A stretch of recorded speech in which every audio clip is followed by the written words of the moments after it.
When do you think it's realistic for Americans to expect that gas will go back to under $3 a gallon? I don't know. That could happen later this year. That might not happen till next year. Trump's own Energy Secretary said gas prices might not fall below $3 per gallon until 2027. Trump called him totally wrong. In a separate interview on the same day, here is what nobody is showing you. The official government document that settles this question already exists. It does not side with the president. That document was not leaked, it was published by Trump's own government. The national average sits at $4.04 per gallon today, and there is one government document that changes what that number means for the next 18 months. What they are not explaining is this.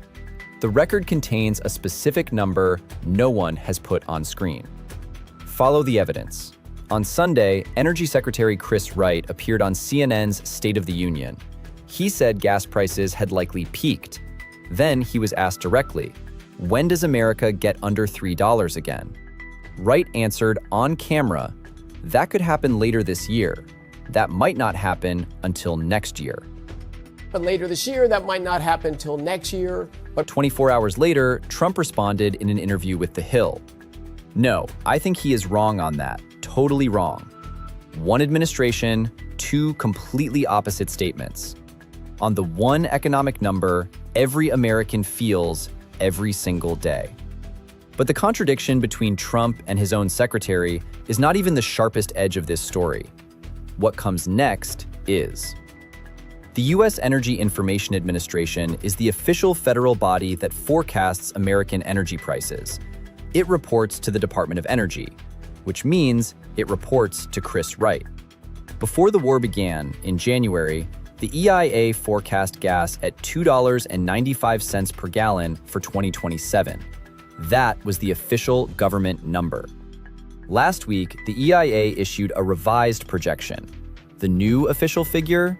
$3.46 per gallon for 2027, a 51-cent official upward revision, published by Trump's own agency.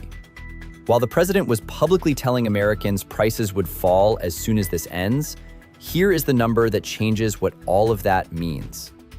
An NBC News poll published this Sunday shows 68% of Americans disapprove of this administration on the economy.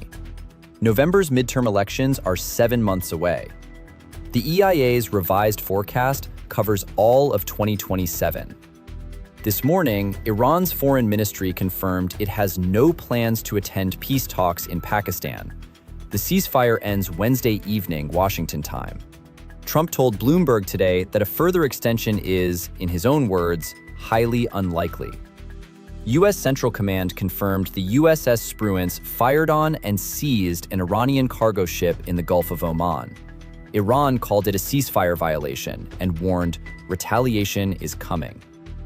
Here's what that means for the 346 number. That EIA projection was built on one assumption, that this conflict ends. If the ceasefire collapses Wednesday and the war resumes, that number becomes the floor, not the ceiling. And Trump's own energy secretary has already told you $3 may not return until 2027. That is not an opinion. That is the record. Every American household that drives pays $4.04 per gallon today. Diesel sits at $5.50. The only government document projecting when that changes does not show relief before 2027.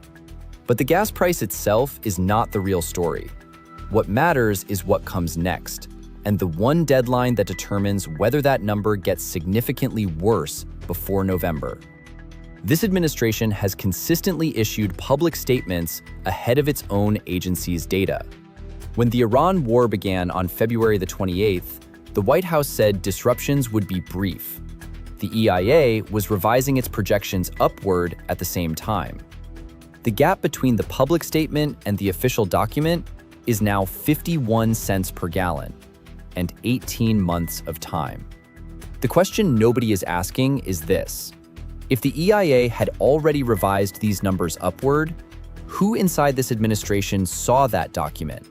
and who then watched the president call his own secretary totally wrong and said nothing.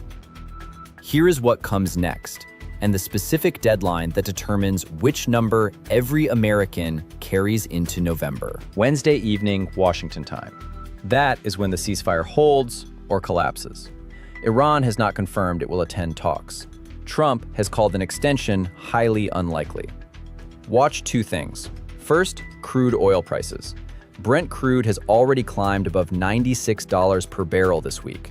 Analysts say a full resumption of hostilities pushes crude above $110 per barrel. That feeds directly into U.S. pump prices within 10 to 14 days. Second, the EIA monthly energy outlook, due in the first week of May. If the ceasefire has collapsed, that revision will reflect a conflict with no end date. The official government projection will move higher than 346. That is the document to compare against what the president says that same week. One number to hold on to, $3.46. That is what Trump's own government officially projects for 2027 as the baseline, not the worst case. Wednesday is the last moment before that baseline potentially gets worse. Watch what the EIA publishes in May. Then listen to what the president says. Compare the two. What you just watched is the kind of analysis the record demands. Trump's own Energy Information Administration officially documented what the president publicly denied. That document has been sitting in a government publication the entire time. If that is the kind of intelligence you want more of, subscribe. Zero Static is here every day. We will be back tomorrow.